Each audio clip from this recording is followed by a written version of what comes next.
Hello, good evening friends. This is Akash Almule. Once again आपका मेरे YouTube channel learn next nursing में स्वागत है। ओके, देखो दोस्तों, यहाँ पे यूपीएससी की ईएसआईसी की वैकेंसी आई है और महाराष्ट्र में बहुत सारे बच्चों को दिक्कत आ रही है कि अभी ये सेंट्रल वैकेंसी है। ओके, तो इसके लिए आपको सेंट्रल कास्ट अप्लाई करना है। जैसे ओबीसी है, ओके, एससी है, एसटी है, ओके, एंड ईडब्ल्यूएस जो ये कैंडिडेट है ओपन के लिए। जो ओपन से बिलोंग करते हैं तो उनको तो कोई भी सर्टिफिकेट लगाने की ज़रूरत नहीं है। ओके, तो उनके लिए तो कोई सर्टिफिकेट नहीं है। बट अदर देन दिस जो लड़के ओबीसी से बिलोंग करते हैं, एससी से बिलोंग करते हैं, एसटी से बिलोंग करते हैं, ईडब्ल्यूएस से, तो इन सभी के बहुत ज़्यादा क्वेश्चंस आ रहे हैं। तो इसी की वजह से मैंने सोचा कि ये वीडियो बना दूँ। ओके, तो यहाँ पे सवाल क्या बन रहा है, आपको ये वीडियो में क्या मिलेगा, आपको कि सेंट्रल कास्ट क्या होती है वो पता चलेगा। और जो एससी एसटी है उनके लिए सेंट्रल कास्ट लगेगा या नहीं लगेगा, कि जो स्टेट की जो कास्ट है वही से आप अप्लाई कर सकते हो। ये भी सवाल का क्वेश्चन का आंसर मिल जाएगा आपको। एंड ओबीसी एंड ईडब्ल्यूएस जो कैंडिडेट है उनके लिए सेंट्रल कास्ट क्या मैंडेटरी है और कैसे बनाना पड़ेगा, सब कुछ यहाँ मैं बताऊँगा। ठीक है, तो अगर आप मेरे चैनल पर नए हो तो चैनल को सब्सक्राइब कर लीजिए, बेल आइकन को दबा दीजिए, ताकि जो भी नए वीडियो यूपीएससी ईएसआईसी से रिलेटेड लेके आऊँगा, क्योंकि आगे एग्ज़ाम से रिलेटेड पैटर्न क्या रहेगा यूपीएससी का, ओके, एग्ज़ाम कंडक्ट करने का, वो सब कुछ मैं मेरे चैनल पे आपको देते रहूँगा। ठीक है, तो चलिए हम शुरू करते हैं। अब यहाँ पे जो ईएसआईसी है, ईएसआईसी की जो वैकेंसी है, ओके, इसमें हमको पता है कि वैकेंसी कितनी है, क्या है। अब दिक्कत यही आ रही है कि लोगों को, कि आपका अगर आप ओबीसी से बिलोंग करते हो, ओके, तो ओबीसी को सेंट्रल जो कास्ट होती है, ओके, सेंट्रल कास्ट में ही लिखा रहता है एनसीएल के बारे में, नॉन क्रिमिलियर सर्टिफिकेट के बारे में। ओके, अभी जो महाराष्ट्र से बिलोंग करते हैं बच्चे, वो बहुत सारे बच्चे का प्रॉब्लम यही हो रहा है कि उनके पास ओबीसी का जो कैंडिडेट है उनके सर्टिफिकेट जो है वो स्टेट कास्ट है। ओके, ये स्टेट कास्ट है। ओके, तो और जो एनटी है, वीजे है, ओके, एसबीसी है, ये सभी जो कैंडिडेट हैं, ओके, ये सभी के सभी किस में जाते हैं, ओबीसी में जाते हैं। ठीक है, अगर सेंट्रल कास्ट अगर बनाते हैं तो अब बहुत सारे लोग बोल रहे हैं कि सर हमारा एनटी है और अभी फॉर्म तो हम ओबीसी से भर रहे हैं। पर बेटा आपके पास सर्टिफिकेट कहाँ है, सेंट्रल कास्ट आपने बनाया क्या, नहीं बनाया। तो सबसे पहले तो ओबीसी का अगर बच्चा है तो मैं उनको बोलूँगा कि आप सेंट्रल कास्ट बना लो। सेंट्रल कास्ट में ही नीचे पे एनसीएल का फॉर्मेट रहता है, वो भी उसी के साथ मिलता है। और ये जो N T B, N T C, N T D, S B C, V J K जो कैंडिडेट रहते हैं उनकी सेंट्रल कास्ट में वो ओबीसी में जाते हैं। और ये जो सर्टिफिकेट रहता है ईयरली बनता है। ईयरली कब, 1 अप्रैल से लेके 2023 से लेके लास्ट डेट ऑफ अप्लीकेशन हमारा 26 मार्च 2024 है। तो इसके बीच का ओबीसी का सर्टिफिकेट उनको लगने वाला है और यही सर्टिफिकेट ईडब्ल्यूएस के कैंडिडेट को लगने वाला है। ईडब्ल्यूएस का जो सर्टिफिकेट है एज सच ऐसे महाराष्ट्र एंड सेंट्रल का इस तरीके से नहीं रहेगा, या कोई भी अदर स्टेट का रहे उसका भी नहीं रहेगा। अदर स्टेट में भी ओबीसी के जो बहुत सारे बच्चे रहते हैं वो सेंट्रल कास्ट बना लेते हैं, क्योंकि वहाँ पे भी अलग अलग जाति रहते हैं, तो वो सब ओबीसी में जाती है, तो उनको सेंट्रल कास्ट बनानी पड़ती है। और सेंट्रल कास्ट के साथ ही एनसीएल बन जाता है, उसके नीचे पे ही लिखा रहता है कि this person is not belong to creamy layer. Okay, ऐसे लिखा रहता है उसमें। तो वही सर्टिफिकेट का आपको क्या डालना है, नंबर डालना है। सबसे पहले तो आपको ओबीसी सिलेक्ट करना है, ओबीसी के बंदों को। ओके, क्रीमिलियर लिखा है उसमें, क्रीमिलियर नो करना है आपको। अगर क्रीमिलियर यस करोगे तो आपको ओबीसी का फ़ायदा नहीं मिलेगा। उसके बाद कम्युनिटी सर्टिफिकेट नंबर, यानी जो आपका सेंट्रल कास्ट का नंबर रहेगा वो आपको डालना है। ओके, और वो सर्टिफिकेट कब का चाहिए, 1 अप्रैल 2023 से लेके 26 मार्च 2024 के बीच का सर्टिफिकेट चाहिए। अभी बहुत सारे लोग बोल रहे हैं कि सर आज की तारीख तो 15 है, अभी तो 31 तारीख तक वो तो एक्सपायर हो जाएगा। तो हम तो ऐसा करेंगे 1 अप्रैल 2024 को निकाल लेंगे, वो आगे भी। लेकिन बेटा अगर आप ऐसा करोगे तो आप एलिजिबल नहीं होगे, आपका फॉर्म एक्सेप्ट नहीं होगा, क्योंकि बहुत सारे लोगों का यही प्रॉब्लम चल रहा है। तो ओबीसी का यहाँ पे क्लियर हो गया, ओबीसी को सेंट्रल कास्ट बनाना है। ठीक है, वो कौन से तारीख का बीच का चाहिए वो भी बताया। ईडब्ल्यूएस को भी वही ईडब्ल्यूएस सर्टिफिकेट बनाना पड़ेगा, वो भी ये डेट के बीच का ही सर्टिफिकेट चाहिए। ठीक है, तो सेंट्रल कास्ट बना लीजिए। सेंट्रल कास्ट अगर नहीं बनता है ओबीसी का या ईडब्ल्यूएस सर्टिफिकेट भी नहीं बनता है आप लोग का, तो आप लोगों को देखो 25 तारीख तक इंतज़ार करो, 25 मार्च तक।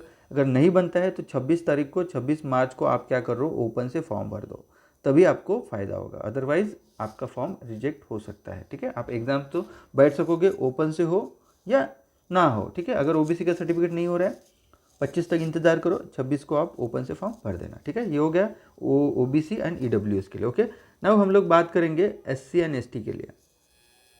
ओके, ये एससी का एससी एंड एसटी। अब एससी एसटी को ज़रूरी है क्या, ये पूरा का पूरा स्टेट गवर्नमेंट के जो भी आपके सर्टिफिकेट रहेंगे उसके बेसिस पे आपको आप फॉर्म भर सकते हो ईएसआईसी का, क्योंकि जो एससी एसटी का जो फॉर्मेट होता है वो सेम है जो सेंट्रल का फॉर्मेट है वो। ओके, सेंट्रल का भी फॉर्मेट स्टेट के फॉर्मेट जैसे है, तो वो एक्सेप्टेबल है। एससी एसटी के जो कैंडिडेट है वो स्टेट का जो सर्टिफिकेट है, कास्ट सर्टिफिकेट है स्टेट का, कास्ट सर्टिफिकेट, वो सर्टिफिकेट के आधार पे आप आपका फॉर्म भर सकते हो, वही नंबर डालें। सिर्फ प्रॉब्लम इतना ही है, आपका 26 मार्च 2024 के पहले निकाला हुआ सर्टिफिकेट आपको अप्लाई करना है। ऐसा नहीं है कि एक अप्रैल से ही लेके 2023 से लेके ये बीच का चाहिए, उनको ये तारीख के पहले का चाहिए, क्योंकि आपकी एंड क्या है, आपका एप्लीकेशन भरने का लास्ट डेट है 26 तारीख।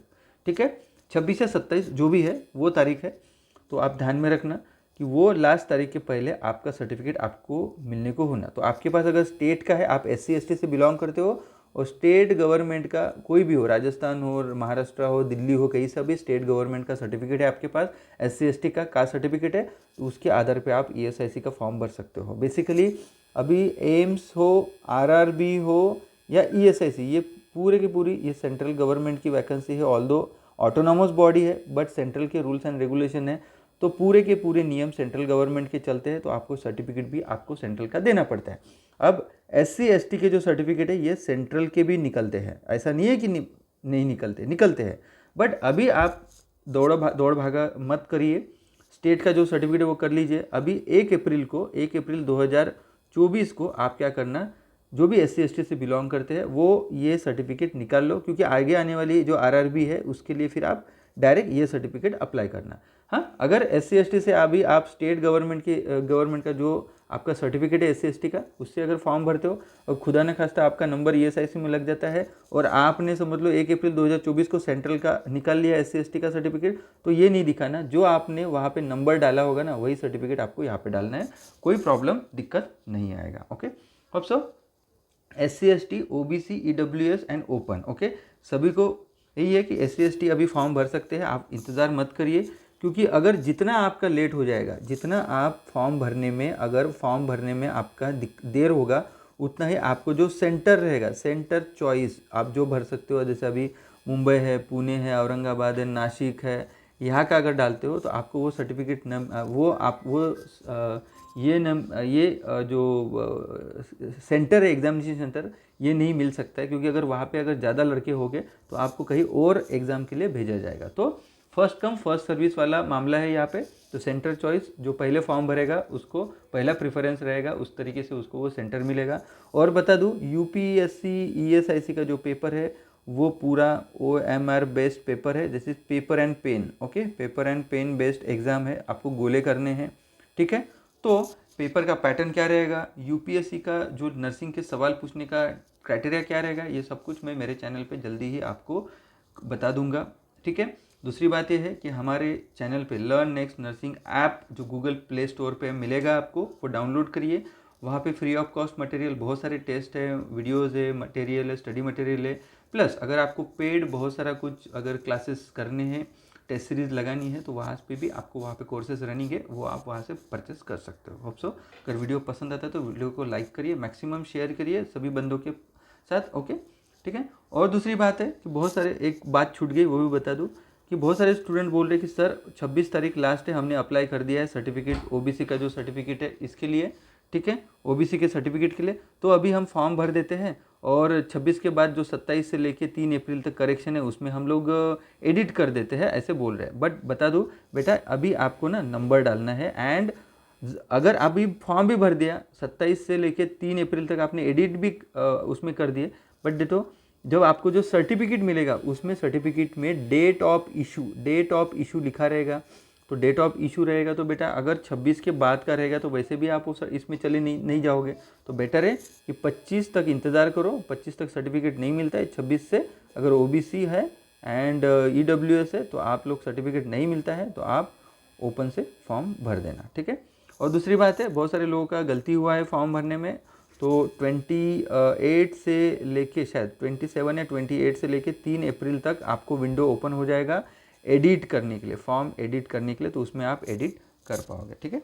ESIC की वैकेंसी में पूरा का पूरा सिलेबस नर्सिंग का रहने वाला है, ओके। 120 मिनट्स का पेपर रहने वाला है। तो होप सो UPSC का यही है, 1 मिनट के लिए एक सवाल पूछते हैं, एक क्वेश्चन है, तो 120 मिनट बोला है तो 120 मार्क्स का पेपर आपका बन सकता है UPSC का, ठीक है। 100 और 120 ये हो सकता है। तो इस तरीके से आप तैयारी करो, पूरा का पूरा नर्सिंग का सिलेबस रहेगा, ओके। और प्ले स्टोर से ऐप डाउनलोड करो, कोर्सेज चल रहे हैं, टेस्ट सीरीज एंड क्लासेस, वो आप वहाँ से ज्वाइन कर सकते हो, ओके। थैंक यू, जय हिंद।